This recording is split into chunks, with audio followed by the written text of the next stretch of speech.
for the sake of brevity, we're going to refer to him as Waidu here.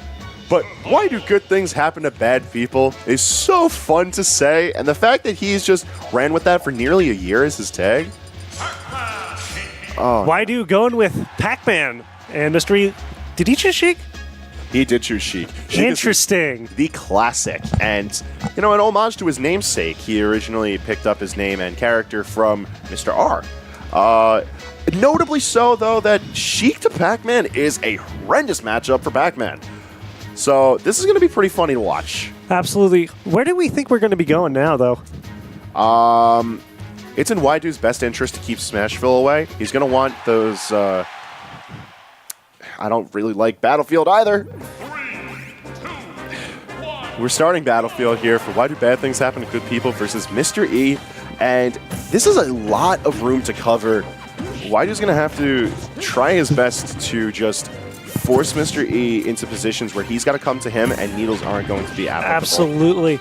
Now, the thing with Pac-Man that I've noticed, especially through players doing stuff, is you have some characters like Cloud where it's nice and easy, where all you have to do is prep your limit and then do limit things. But with Pac-Man, I've always noticed that you have to do like 17 different things just to get the one thing you want to go right. And that's always been a disadvantage I've seen for Pac-Man players. It's all about how you can minimize the damage during that micromanagement, but that's a pivotal part of the Pac-Man game plan. We see a lot of that from the city's own Sinji, and there are a few other Pac-Man players, unfortunately, to really study as far as how you could safely get your resources going. But right now, Waidu's going to have to think of stuff on the fly as he works off that stock deficit and having hardly any damage on Mr. E as he's just running a train on him, really.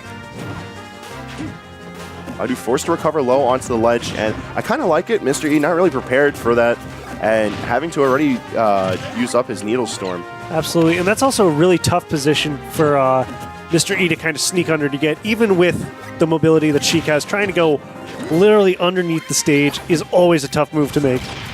However, Mr. E, he's firmly in the lead right now. He doesn't have to really do anything. He could just sort of camp out. I like that he's using the Storm Grenade. Sneaky bomb there. Like, Shock Grenade's doing a good amount of pressure to Waidu, and I feel like he really shouldn't be letting that, of all things, keep him from getting in.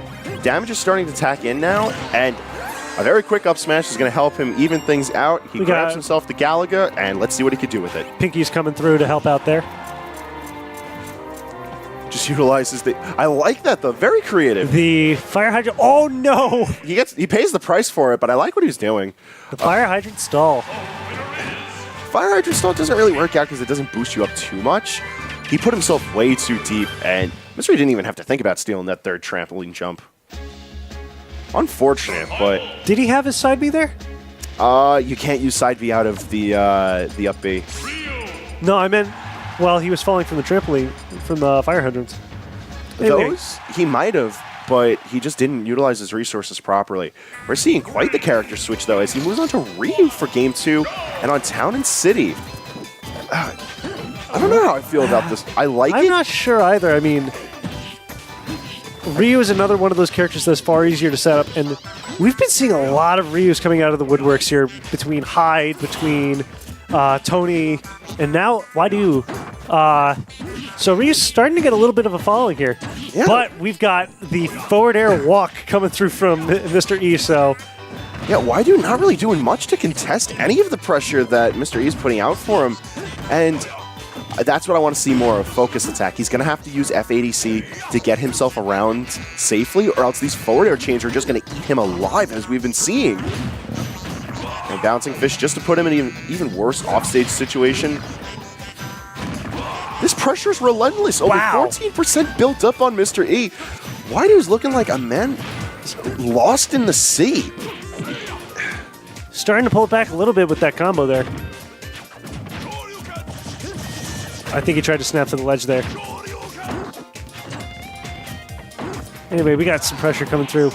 We got something, but it might be a little too late.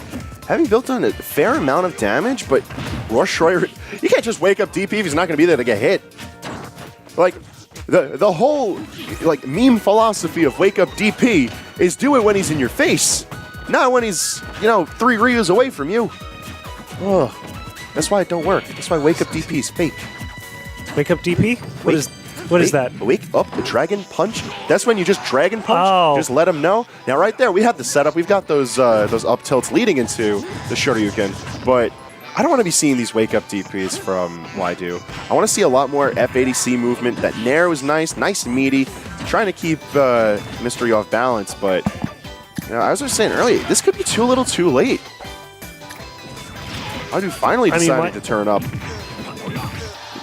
I mean, Ryu with Rage is a good thing, though, so Sheik has a hard time killing, so Waidu just has to do his best to take advantage of it.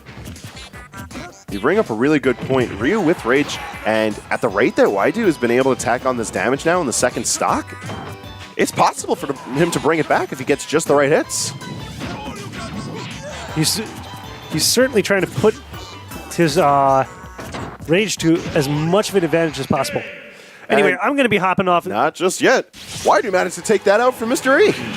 Okay. Look at that. We got one more game in me. We're still going into game 3, and then I'm going to sneak off behind the monitors again, and I'm going to pass you off with another fantastic commentator.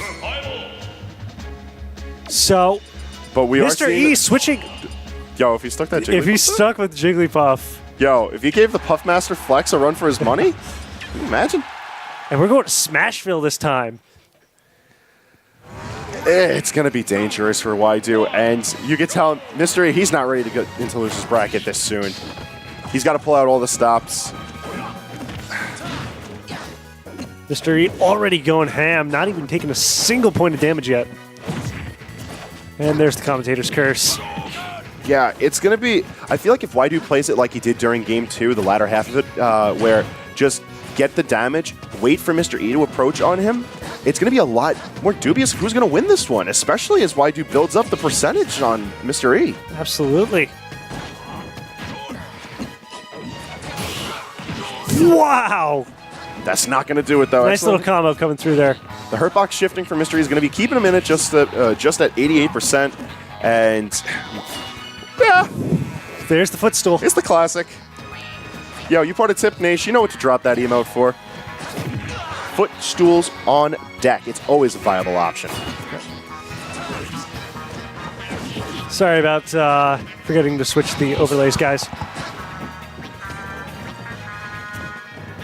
And Mr. E doing very well just to play very patiently. He's got the lead, and he knows he doesn't want to approach. Yo, Waidu with the taunt, though? That's the second time we've seen someone taunt against Mr. E today, and... Man, L'Oreal got to learn some respect when everyone gets so gutsy out here. And that was the worst timed Shoryuken that I've seen in a long time. Wow. Trying to pull through that side smash, interestingly enough.